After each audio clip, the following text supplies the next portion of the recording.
Good morning. It's Pete Ferrari, and as you'll probably see throughout the course of these posts and these audios, I am relatively new to the Facebook game.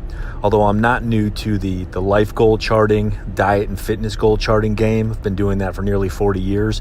I am relatively new to participating in Facebook groups, and there's a couple of observations that I've made almost immediately as I'm seeking to add some value within the different groups, whether they relate to life goal charting, such as finding a new job, or diet charting, such as I want to lose 20 pounds, or fitness and strength training coaching or charting, which is I want to build bulk or I want to rip up.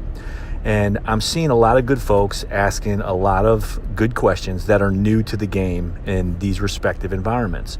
And the overriding observation that I'm making is that there'll be 30 or 40 or 50 or 100 different comments coming through from qualified, let's say experienced individuals as it relates to the person's question. There'll be 40 or 50 different attacks on how to lose weight, how to diet, how to build bulk, how to build strength.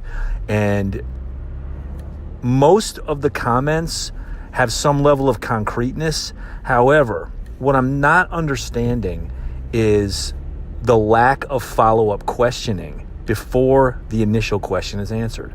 So if somebody tells me that they don't like their job, or they're trying to get rid of these winter blues, the doldrums, and they just can't shake it, instead of just firing through answers, based upon experience over time and based upon other people that I've worked with, I will generally come back and ask a series of questions.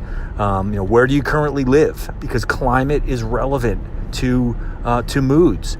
What kind of a job are you currently working in? Is it a staff job? Is it a punch a clock job?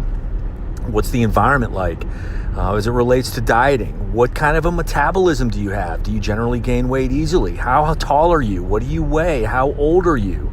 As it relates to building strength, do you have any injuries that would preclude you from using heavier weights with lower reps? Because that's how we build strength and bulk. I'm not seeing any follow-up questioning at all before these folks are having their questions answered. And it's got me pausing somewhat for concern, because I don't want to see anybody get hurt. I don't want to see anybody do anything drastic in their lives related to life goals that's potentially going to hurt them. And so my position is, let's do a little bit of inquiry before we try to offer some value.